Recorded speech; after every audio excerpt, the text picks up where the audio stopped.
place is kind of in the middle of the reply. It starts with long ago, since I'm going from the story of this monk, Gensoku. Long ago, Gensoku was the director monk in the assembly of Zen master Hogen. Hogen asked him, "Director Gensoku, how long have you been in my assembly?" Gensoku replied, "I have already been in the master's assembly for 3 years." Hogen said, "You are a student. Why haven't you ever asked me about Buddha Dharma?" Gensoku said, "I cannot deceive you, O teacher. Once when I was at Zen Master Seiho's place, I realized the peace and joy of Buddha Dharma." Hogen asked, "With which words were you able to enter?" Gensoku responded, "I once asked Seiho, what is the self of the student? In other words, my own self. Seiho said, the fire boy comes seeking fire." Hogen said, "Good words, however, I'm afraid that you did not really understand them." Gensoku said, "My understanding is that the fire boy belongs to fire. Already fire, still he seeks fire, just like being self and seeking self." Hogen exclaimed, "Now I really know that you don't understand. If Buddha Dharma was like that, it would not have been transmitted up until today." At this, Gensoku was overwrought and immediately left. On the road, he thought, "The master is one of the world's fine teachers and also the guiding teacher of 500 people. Certainly there must be merit in his pointing out my error." So he returned to Hogen and, after doing prostrations in repentance, asked, "What is the self of this student?" Hogen said, "The fire boy comes seeking fire." And with these words, Gensoku was greatly enlightened to Buddha Dharma. Clearly understand that to comprehend the self is itself Buddha cannot be called understanding Buddha Dharma. If the comprehension that self is itself Buddha was the Buddha Dharma, Zen Master Hogen would not have used that saying for guidance or made such an admonishment. From the time you first meet a good teacher, just genuinely inquire about the manners and standards for practice.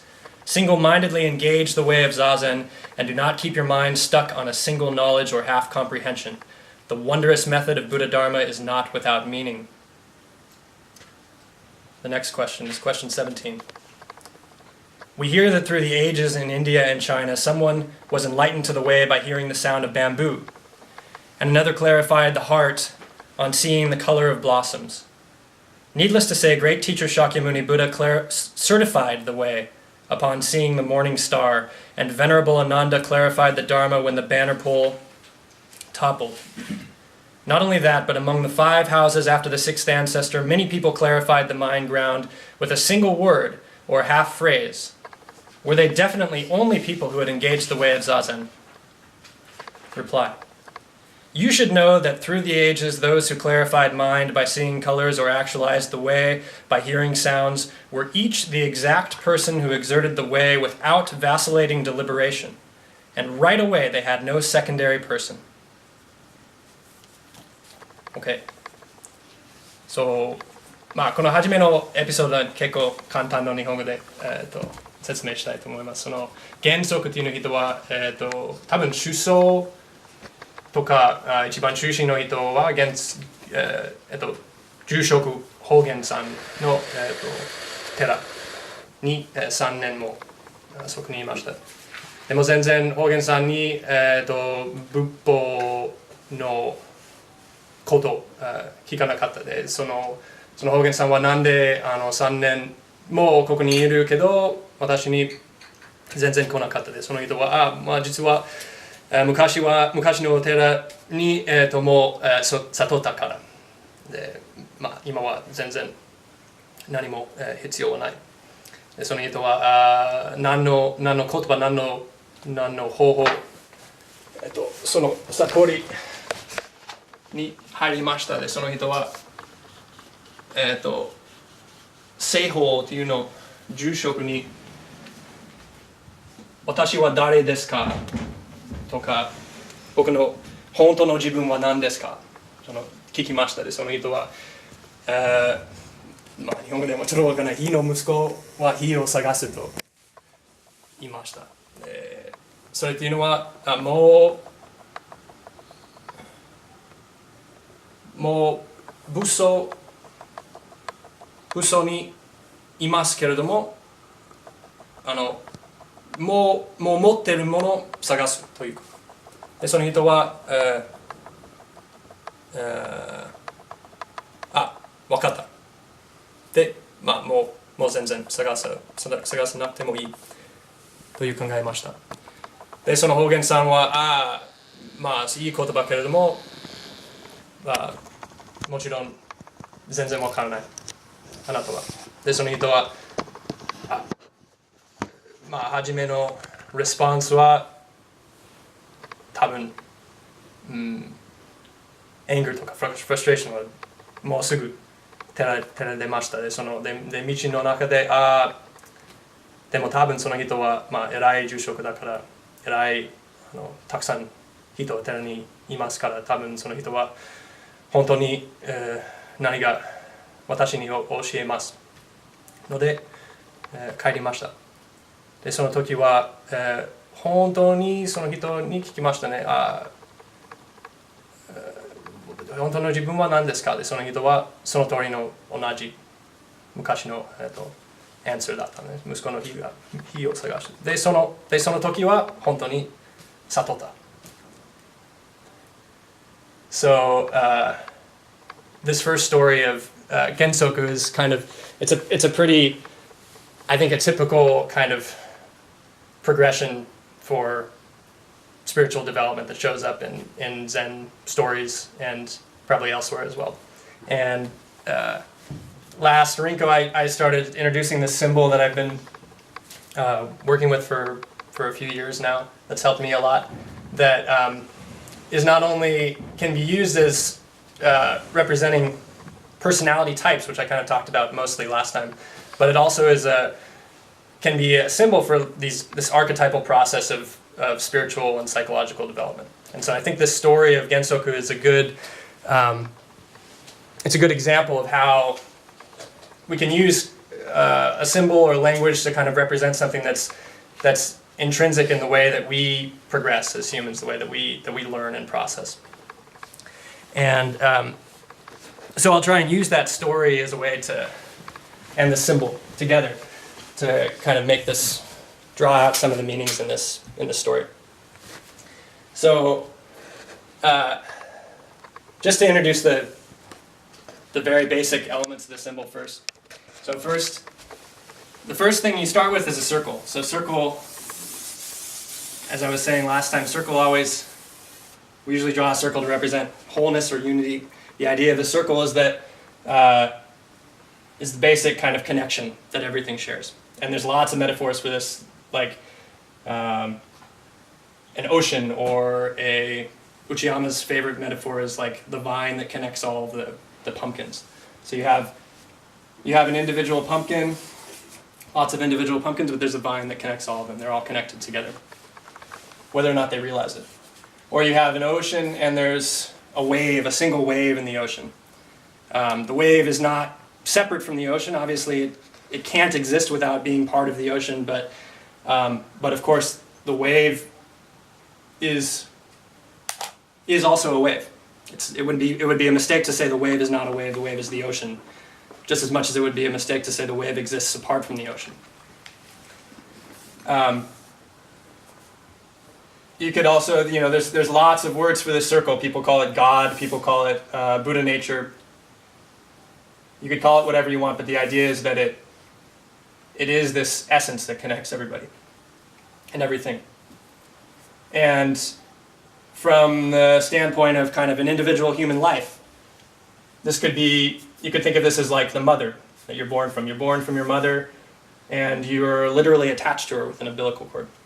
You're born, and quickly that cord is cut, but still we've determined that babies actually still don't have a sense that they're separate from their mothers for years, until probably a little bit younger than Izumi is right now.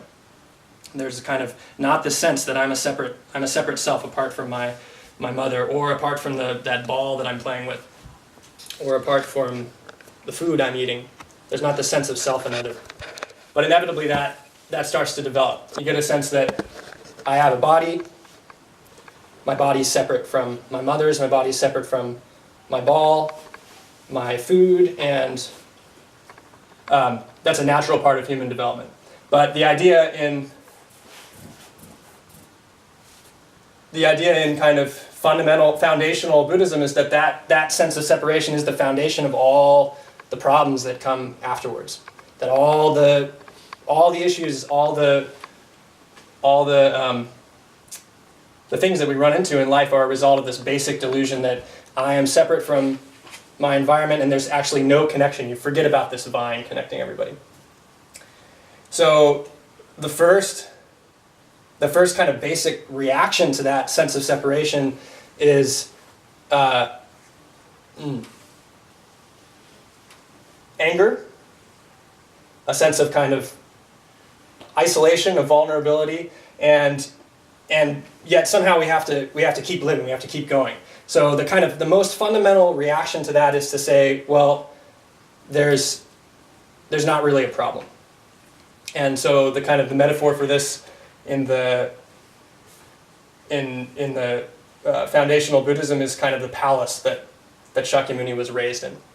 So he was raised in this palace, kept completely separated from all the suffering in the world, so that he couldn't see it. That the idea was that he would just live out his life kind of in this idyllic state of not ever having to experience the suffering in the world.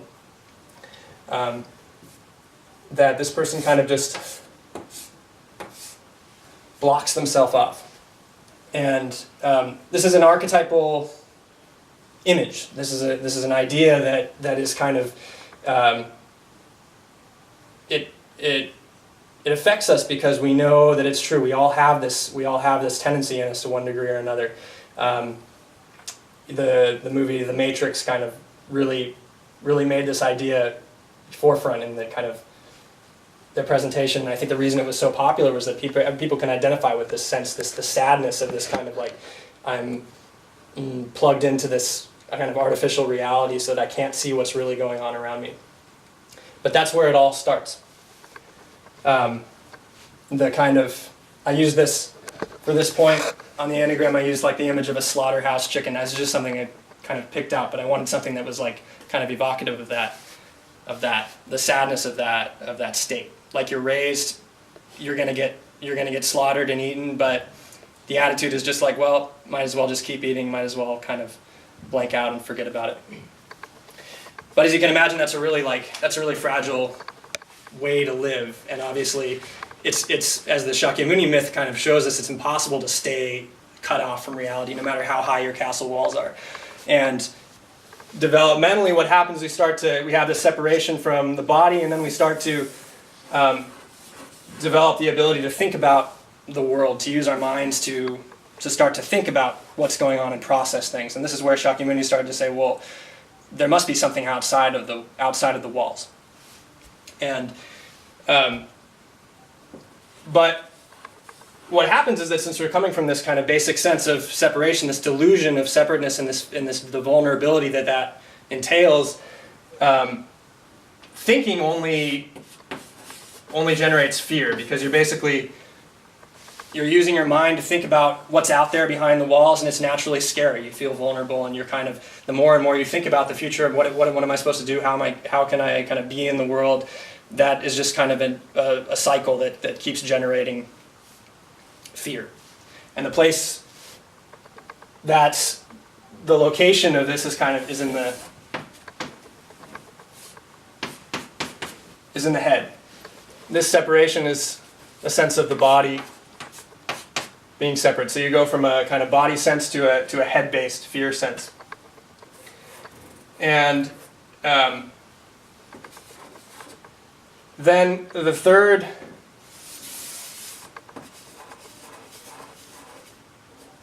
place is that we have to do something in the world. We have to function. We have to go out and interact in the world. And so when you're coming from a place of basically feeling separate, feeling afraid, and yet you have to act, the natural reaction is to like, okay, well, I need to create an identity. I need to be somebody, but I'm afraid, I feel separate, I don't know how to do it, but maybe I can tell myself and I can tell other people that I am this thing and kind of rely on this identity, and that'll get me through. So it's a creating of false self, creating an identity. And when it's coming from a place of delusion, then the identity is basically a kind of deception. You would say deceit. You're deceiving yourself and you're deceiving the rest of the world. But what that identity does is that it allows you to say, well, I am this thing. I'm a monk. I'm a monk, and that means I'm a person who's realized that I'm connected to Buddha nature, and I have that identity, and so now everything's okay. So you connect back to this basic laziness or sloth, we would say in the Christian terminology, the 7 deadly sins. You could say ignorance. I'll just put ignorance, delusion. So the idea is that these three centers in the body, the head, the heart, the center for identity is in the heart, the emotional center. This is the side that is related to human functioning. It's related to acceptance, being accepted for who I am, being seen by the rest of the world. It's relational. This is the head-centered side. It's related to the way of thinking about the world.